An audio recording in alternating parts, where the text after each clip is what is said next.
Si Alice po is coming from the Interpol po, ma'am.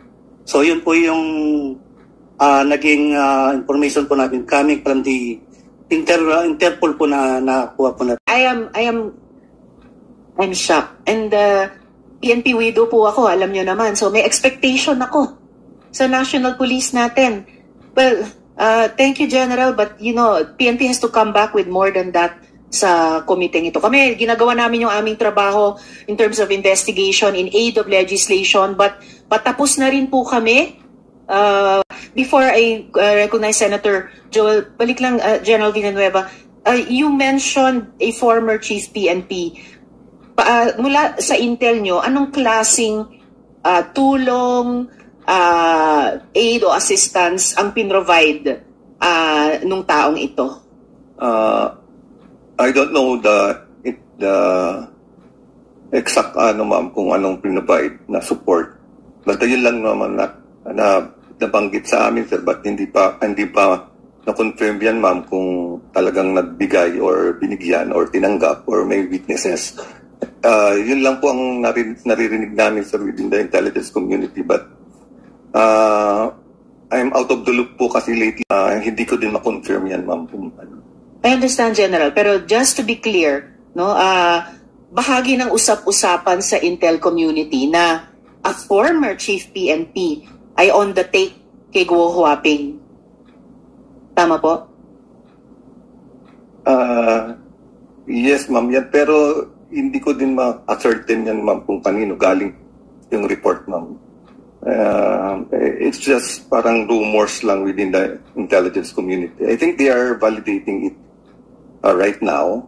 I even went to Nika last week, but there's no information about it, ma'am. Salamat, General. That's all well noted.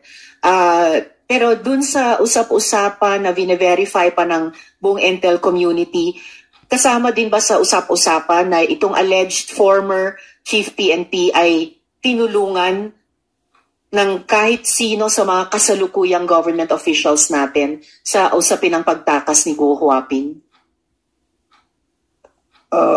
Wala naman, ma'am. Ang parang usapan dun, ma'am, parang nasa payroll, yung monthly payroll ever since. It gets worse and worse. Kanina, bad enough yung magbayad di umano ng 1 milyong pisong suhol para makatakas ang isang Guo Huaping. Even worse kung historically may monthly payroll. Kaya siguro ayaw mong pumuntang China dahil involved ka ng pugo. Siguradong katay ka sa gobyerno ng China pag umuwi ka doon. Dahil galit na galit ang gobyerno ng China. Next question. Merong sinabi si General, wala pa ako dito kaya, General Villanueva, retired General Villanueva, na meron daw isang former chief PNP receiving a monthly payroll from you.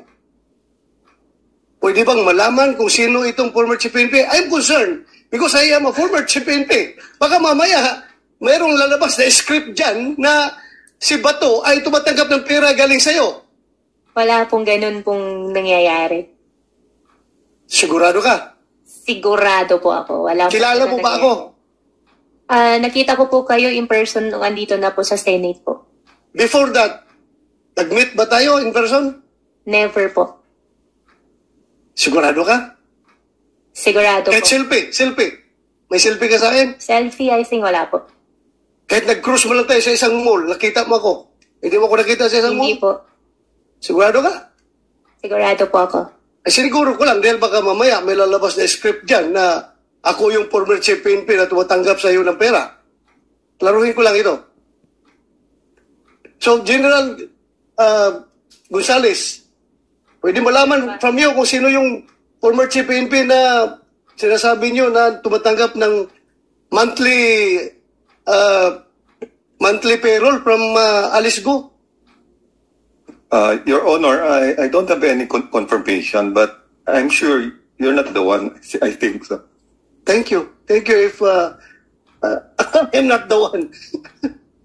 Yun lang, siniguro ko lang. Thank you, General Villanueva. Thank you for that information.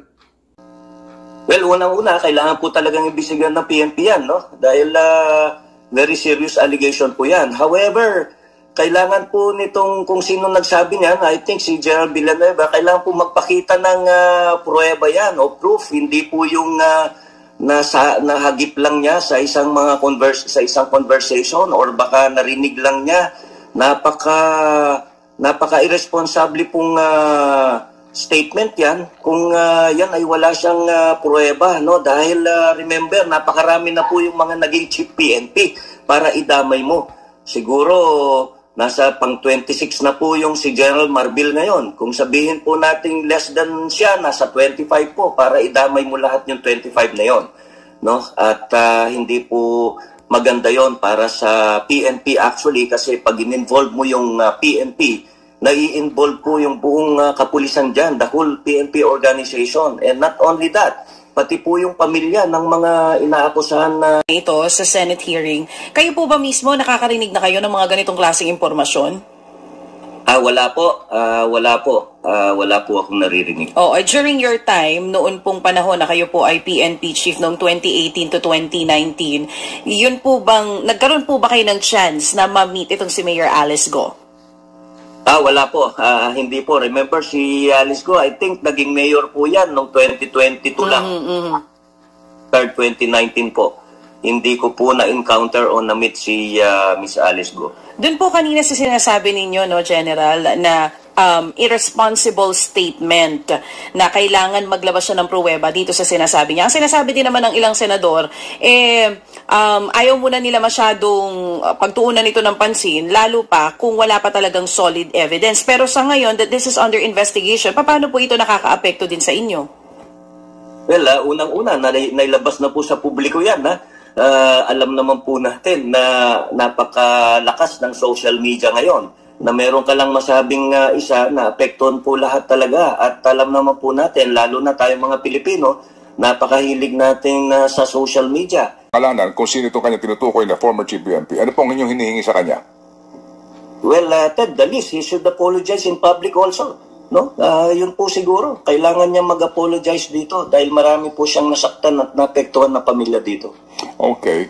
And then, sir, doon po ba sa inyong stint sa Pampanga during your your provincial assignment, wala pa bang pogo noon nung panahon na iyon? Kasi kayo po ay... go ahead, sir.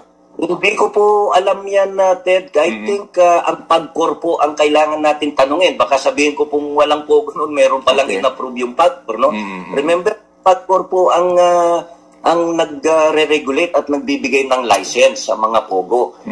Pero na-encounter po, wala po akong na-encounter kung yan ang ibig niyong sabihin. Wala po, even during our time po, wala po kami na-encounter. However, kailangan po nating malaman sa PAGCOR kung meron na silang na-approve na franchise noon or license during time. Opo. During your stint po as Chief PNP, sir, April 19, 2018 to October 14, 2019, noong mga panahong ito, di ba may pogo na?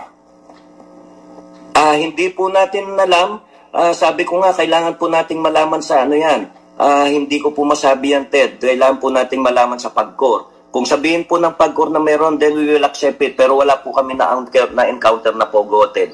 Even during Chief PNP, wala po akong nakilala na pogo. Although most probably meron po dahil sabi nga nila, since 20, meron na yata, either 2017 or 16 or 18, baka meron na po.